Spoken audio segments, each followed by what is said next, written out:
우리 같이 하나님의 말씀 보겠습니다. 하나님의 말씀은 요한복음 4장 10절에서 21절까지 말씀을 보겠습니다. 요한복음 4장 10절에서 21절까지 말씀입니다. 예수께서 대답하여 이르시되 내가 만일 하나님의 선물과 또 내게 물 좀 달라 하는 이가 누구인 줄 알았더라면 너가 그에게 구하였을 것이요 그가 생수를 네게 주었으리라. 여자가 이르되 주여 물 기를 그릇도 없고 이 우물은 깊은데 어디서 당신이 그 생수를 얻겠사옵나이까.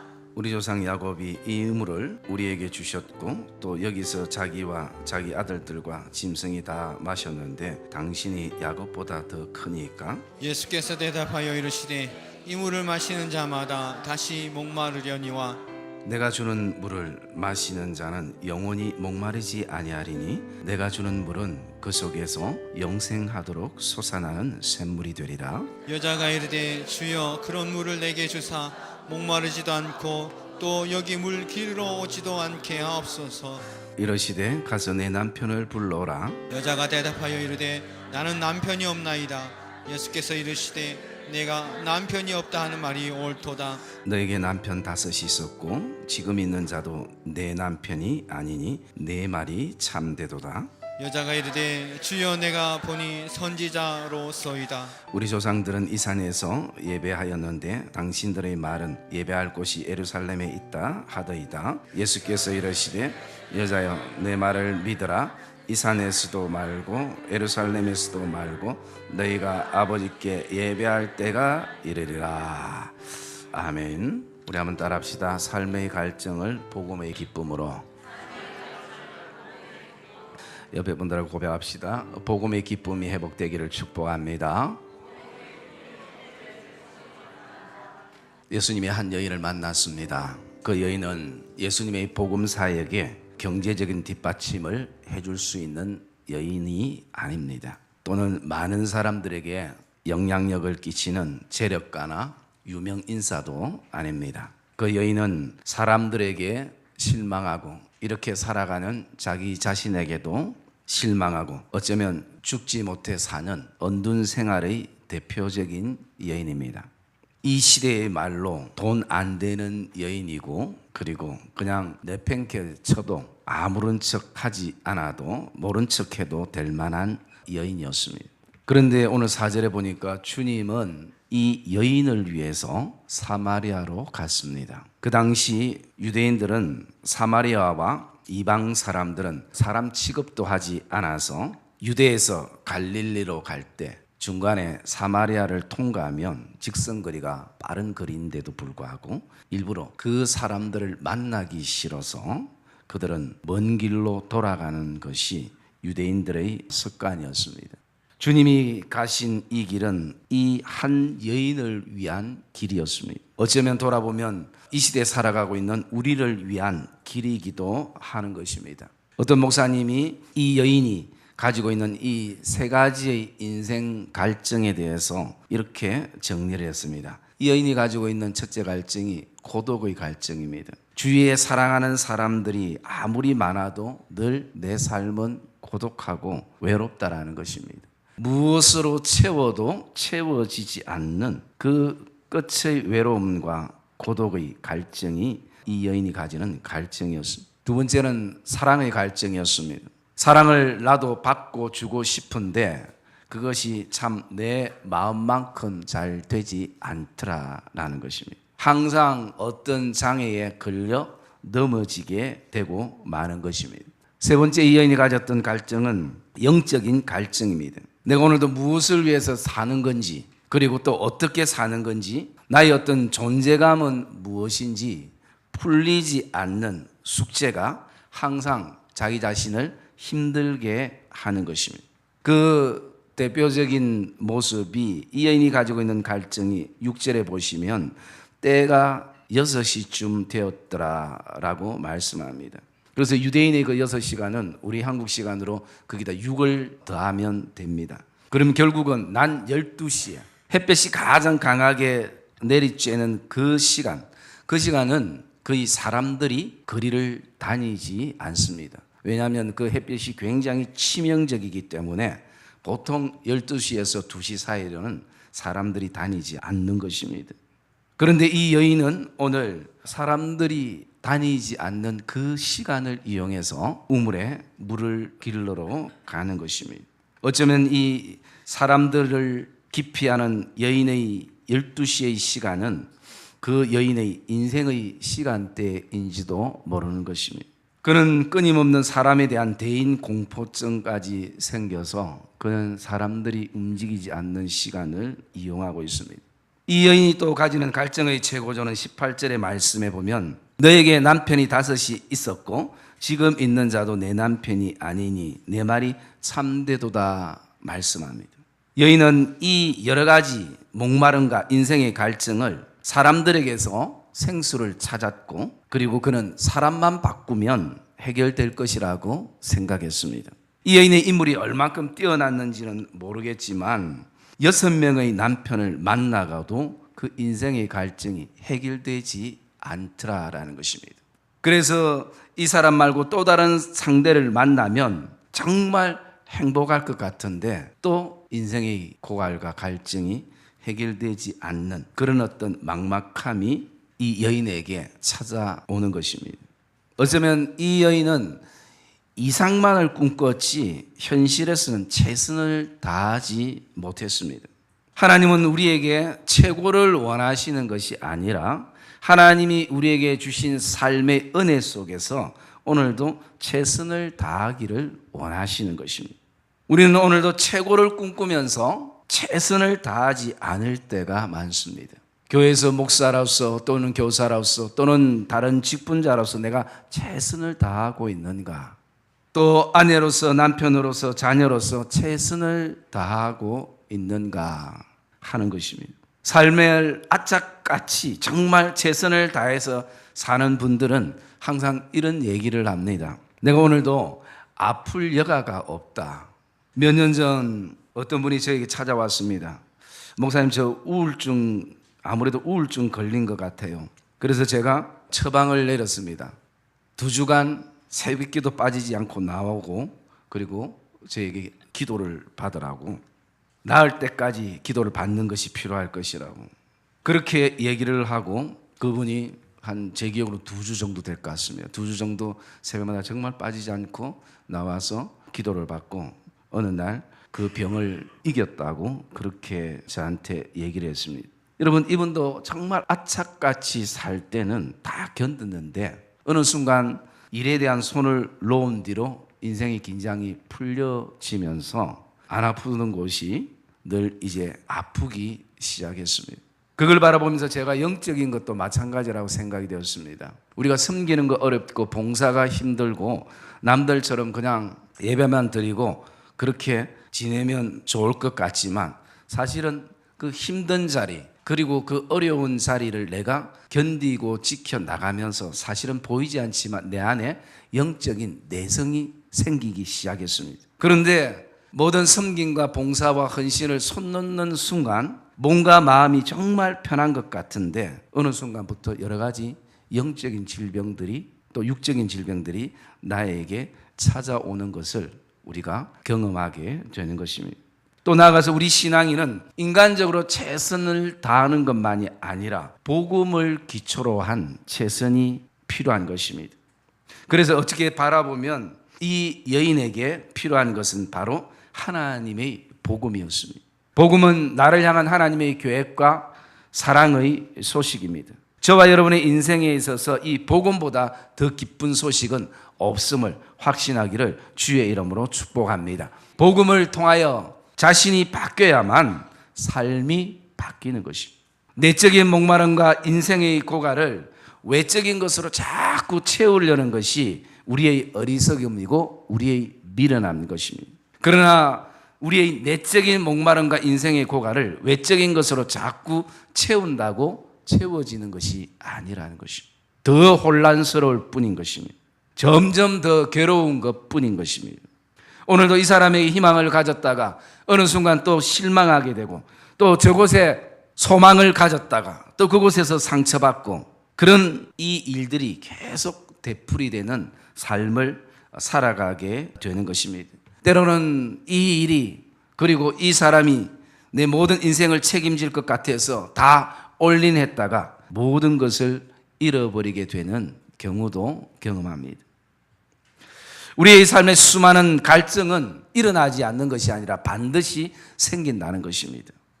그러나 그 갈증은 오직 하나님의 복음의 기쁨을 경험할 때에, 그리고 하나님이 우리에게 주어진 삶에 대해서 감사 속에서 최선을 다해서 살아갈 때에 우리는 그 속에서 수많은 인생의 갈증을 하나님이 주시는 그 기쁨으로 바꾸고 변화시키게 되는 것을 확신하기를 주의 이름으로 축복합니다.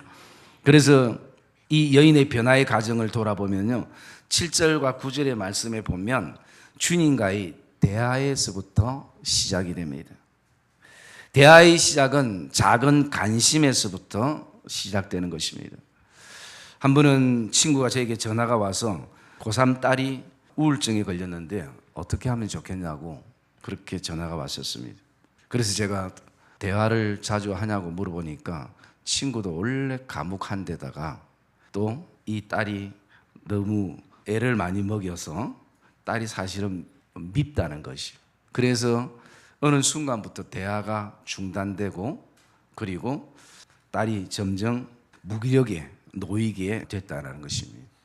여러분, 돌아보면 사람과 사람 사이에 미워하면 대화하기가 싫고 또 대화를 하지 않습니다.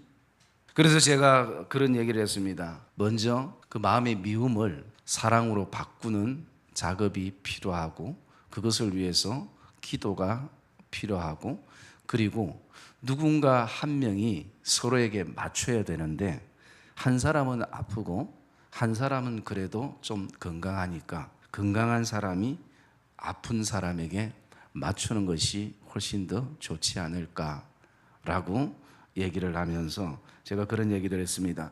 만약에 이 지금 초기 때 잡지 못하면 결국 약을 의지하게 되고, 그리고 비싼 상담료를 주고 또 상담을 하게 되는데, 돈 들이지 않고도 치료의 방법이 있고 그것이 가능하다면 그것을 했으면 좋겠다라고 얘기를 했습니다.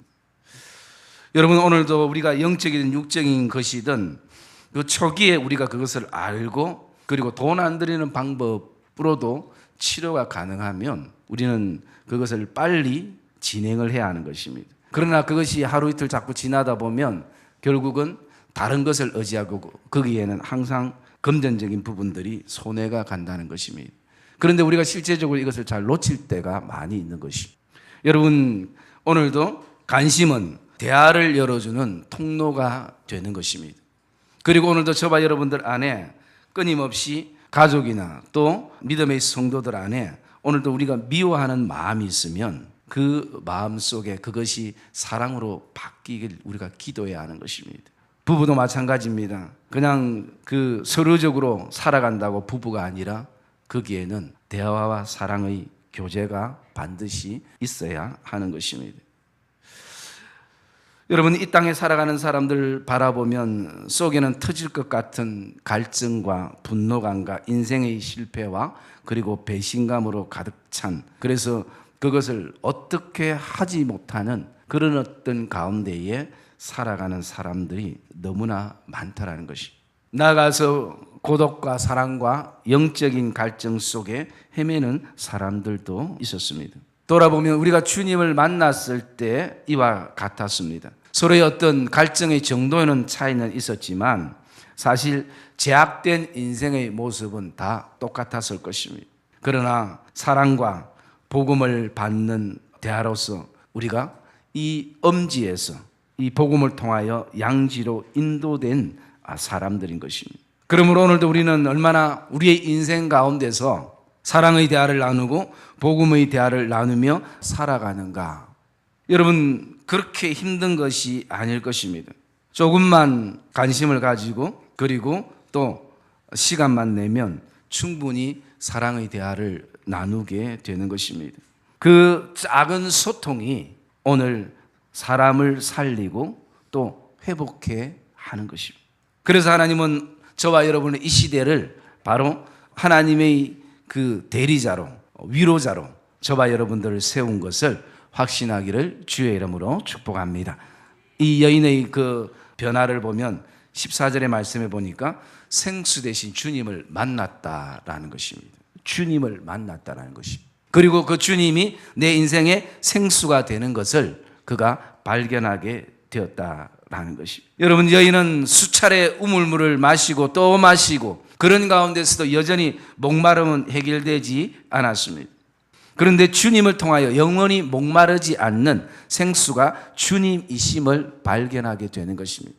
오늘 말씀 가운데서도 10절 말씀에 보면 내가 만일 하나님의 선물과 또 내게 물 좀 달라 하는 이가 누구인 줄 알았더라면 너가 그에게 구하였을 것이요 그가 너에게 생수를 주었을 것이다 라고 말씀합니다. 오늘 우리가 목마른 이유, 갈증이 일어나는 이유는 주님이 누구인지를 모르기 때문인 것입니다. 여러분, 아이러니한 이야기가 있습니다. 예수를 5년 믿고 10년 믿고 어쩌면 평생을 믿었어도 주님이 누구인지를 알지 못한다는 것입니다. 여러분, 여러분에게 있어서 주님은 어떤 분이십니까? 저와 여러분에게 있어서 그 주님이란 분, 그분이 나에게 어떤 분인가? 오늘 주님이 말씀하신 것처럼 주님을 알면 영원히 목마르지 않는 생수를 경험하게 되는 것을 확신하기를 주의 이름으로 축복합니다. 주님 앞에서는 남편 6이 있었던 것이 부끄럽지 않았습니다. 어쩌면 세상적으로 너무나 부끄럽고 수치스러운 일이기도 하지만 그 주님은 내 모든 것을 아시기에 자신이 벌거벗음에도 수치스럽거나 민망하지 않다라는 것입니다. 여인이 복음 앞에 섰을 때에, 주님 앞에 섰을 때에 자신의 죄에 대하여 살아온 인생에 대해서 너무나 수치스럽고 죄스러운 과거에 대해 살아온 환경에 대해서 주님 앞에서는 전혀 문제가 되지 않았다는 것입니다. 이 사실을 아는 사람들에게는 소문거리가 되기도 하고 창피스럽기도 하고 도망가고 싶기도 하던 인생이었지만 복음 앞에 섰을 때, 주님 앞에 섰을 때 그 복음의 기쁨을 그가 경험하면서 자신의 존재와 가치를 사람들에게서가 아니라 환경과 상황에서가 아니라 주님을 통해서 발견했기 때문입니다. 주님이 아니었다면 그 여인은 평생 언둔 생활로 인생을 마감할 여인이었는지도 모르는 것입니다. 주님이 아니었다면 어느 날 더 이상 희망 없는 인생이라고 생각되어지는 순간 스스로 삶을 포기하고 목숨을 버렸는지도 모를 것입니다. 주님이 오늘 이 여인의 인생을 새롭게 하신 것입니다. 이 복음이라는 것이, 이 기쁜 소식이 이 여인의 자신의 모습을 제대로 보게 한 것입니다. 여러분, 우리가 제대로 못 사는 것은 우리의 지식이 짧아서가 아니라, 물질이 부족해서가 아니라, 내가 건강하지 못해서가 아니라 제대로 보지 못하기 때문인 것입니다. 다시 한번 저와 여러분의 영안이 열려서 제대로 보는 은혜가 있기를 주의 이름으로 축복합니다. 그러면 제대로 살게 되어 있는 것입니다. 하나님이 우리를 만드실 때에 제대로 살도록 만드셨다라는 것입니다. 죄로 인하여 눈이 어두워져서 제대로 보지 못하기 때문에 제대로 살지 못하는 것이지, 우리의 영안이 열려지고 복음을 통해서 우리의 마음이 열려지고 제대로 보게 되면 누구나 할 것 없이 제대로 사는 삶이 따라온다는 것을 확신하기를 주의 이름으로 축복합니다. 오직 하나님의 복음만이 우리를 제대로 보게 하는 것입니다. 이 여인의 변화의 모습을 보면요, 또 20절에 보니까 예배의 대상을 발견하게 되는 것입니다. 주님을 만나기 전에는 이 여인은 예배의 대상보다는 항상 예배의 장소에 관심이 더 많았습니다. 그리고 예배드리는 사람들의 숫자에 마음을 두었습니다. 그리고 예배 순서가 어떤 순서인가에 더 집중하게 되었습니다.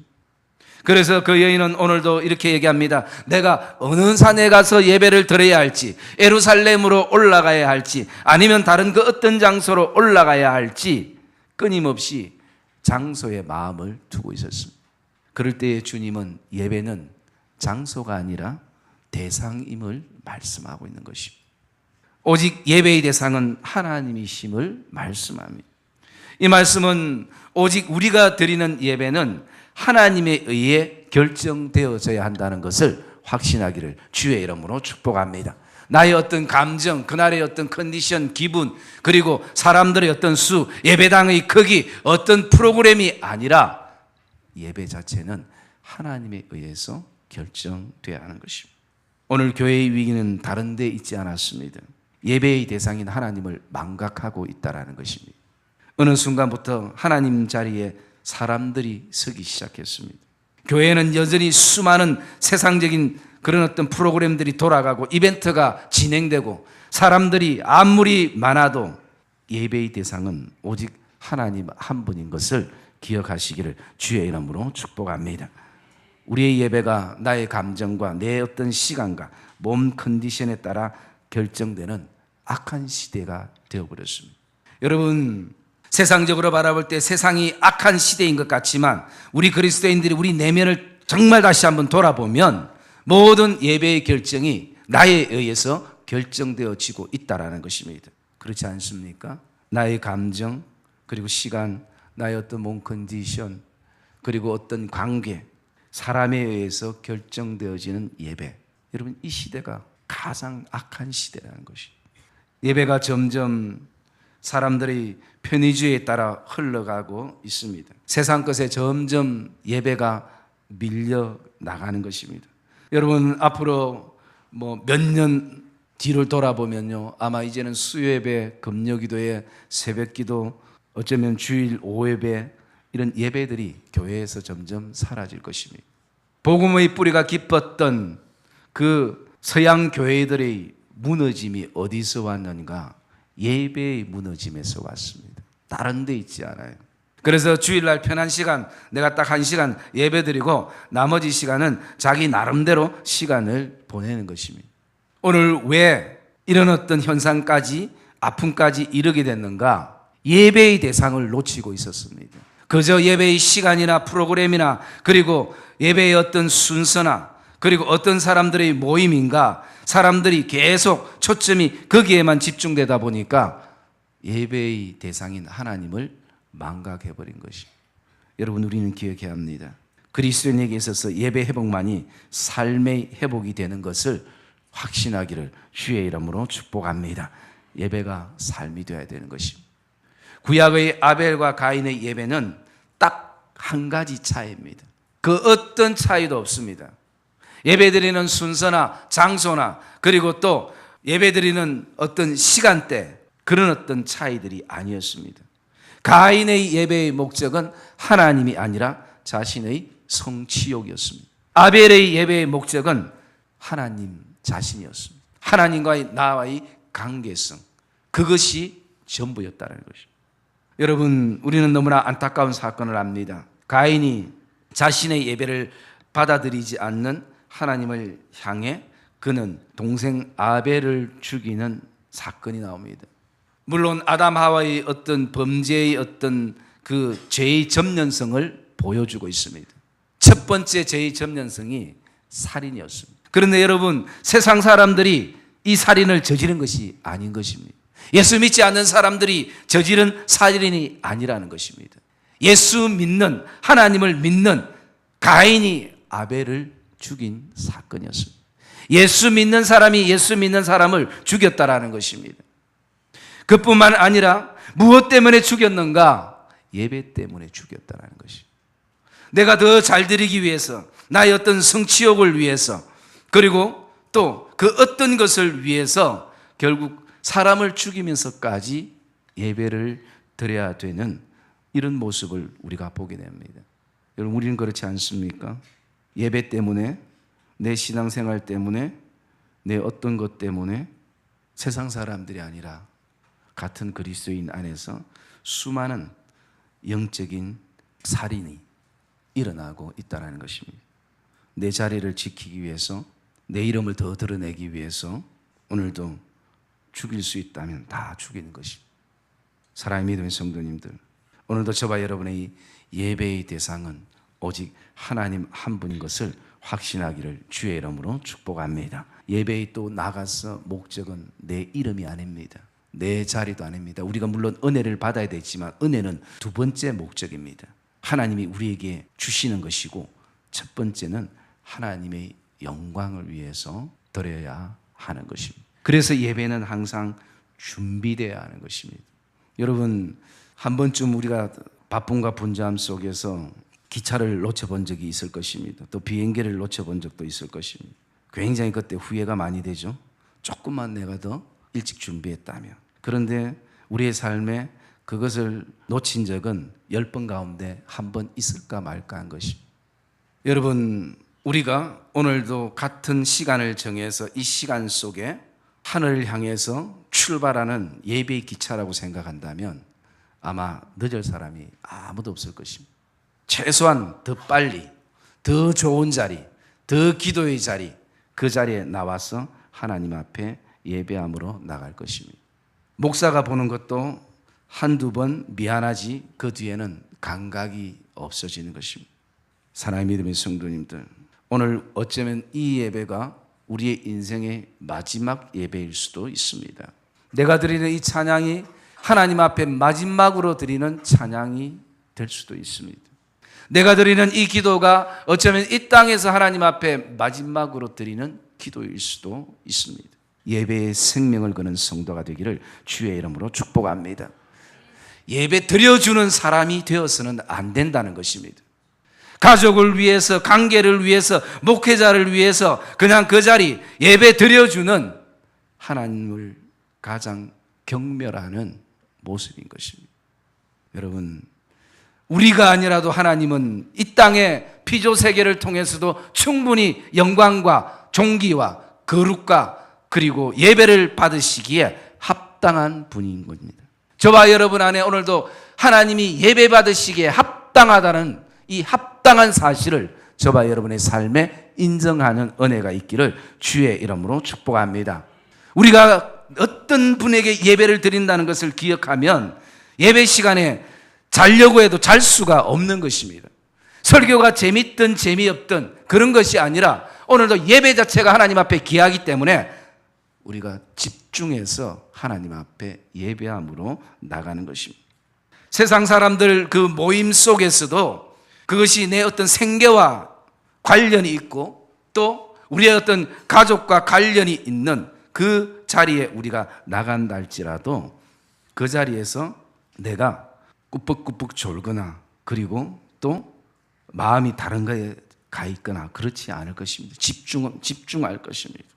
그리고 우리는 이 귀한 예배를 위해서 일주일 내내를 준비를 해야 하는 것입니다. 특별히 토요일 같은 데도 이 예배가 준비되어야 되는 것이 최대한 육신적인 피곤을 주는 일들을 배제시키고 예배에 집중할 수 있어야 하는 것입니다.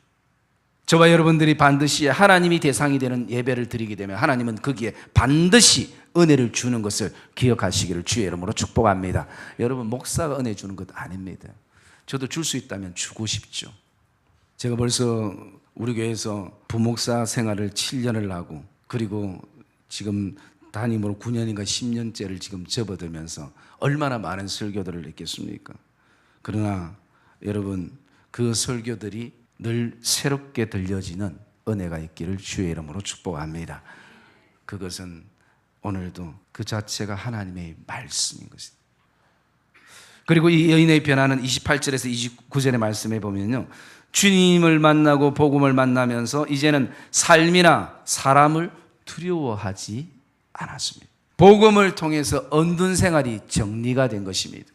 여러분, 언둔 생활은 그냥 가정이나 또 어떤 것을 떠나서 사는 것만을 언둔 생활이 아니라 내가 삶 그대로 살아가지만 아직도 내 안에 이 갈증들이 해결되지 못했다면, 아직도 내 안에 이 고독과 그리고 또 외로움과 영적인 이 갈증들이 해결되지 않았다면 똑같이 언둔 생활인 것입니다. 여러분, 사람은 살아가는 것이 거의 비슷합니다. 여러분, 나는 자연인이다라는 프로를 보신 분들이 계실 것입니다. 그분들이 어쨌든 사회생활 속에서 가정과 여러 가지 상처와 아픔을 가지고 이 도시 세계가 싫어서 산속에 들어가서 삽니다. 그래서 저도 이렇게 한두 번 볼 때야 저런 생활이 부럽기도 하기도 했는데요. 그런데 그 다음에 또 그 프로가 보면 나중에 보면 똑같아요. 그냥 방법이 좀 다르고 장소가 다를 뿐이지 먹고 사는 것도 똑같고 생활하는 것도 결국은 똑같아요. 사랑의 믿음의 성도님들, 오늘 우리가 어쩌면 저와 여러분의 삶 안에도 표현하지 않아도 내 안에 아직도 이 여러 가지 갈증을 통해서 언둔 생활에 놓여 있는 성도들이라면 복음을 통해서 다시 한번 저와 여러분의 삶이 해결이 되고 정리가 되는 은혜가 있기를 주의 이름으로 축복합니다. 복음을 만나면 서서히 변화되는 것이 아니라 단회적으로 복음은 나를 바꾸어 놓는 것입니다. 삶의 목적이 새로워지는 것입니다. 뿐만 아니라 수많은 삶의 갈증을 복음의 기쁨으로 채우게 되는 것입니다. 여러분, 저는 오늘 조심히 묻고 싶습니다. 여러분에게 복음의 기쁨이 있습니까? 여러분에게 복음의 즐거움이 있습니까?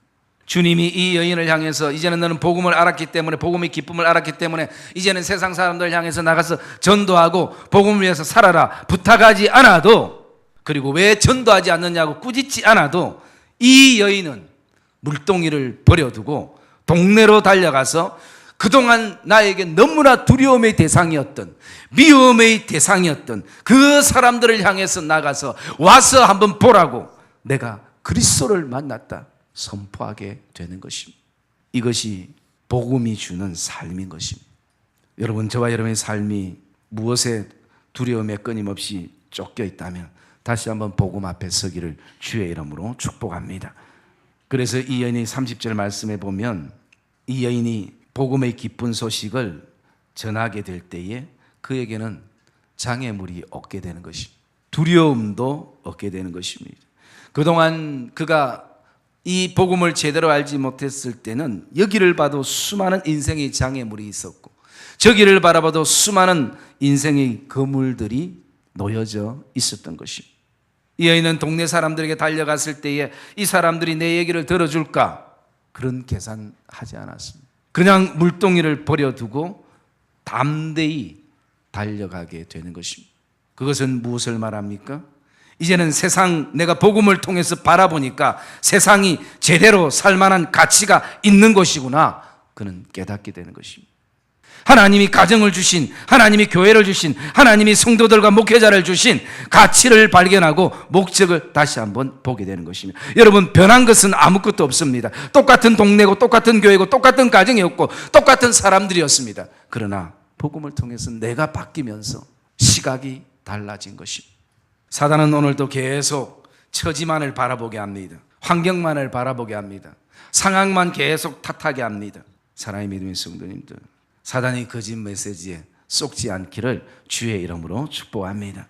그것 때문에 할 수 없다라는, 그것 때문에 우리 교회와 가정은 끝이라는 그런 미련한 생각과 어리 생각을 다시 한번 떨쳐버리기를 주의 이름으로 축복합니다. 내 안에 복음이 흐르는 한, 복음의 기쁨이 여전히 흐르고 있는 한, 오늘도 우리는 그 기쁨으로 세상을 살아가는 이유를 알고 그곳에서도 우리는 주님의 이름으로 최선을 다해서 사는 성도들이 되는 것입니다. 복음은 반드시 사람을 바꿔 놓습니다. 나를 새롭게 하는 것입니다.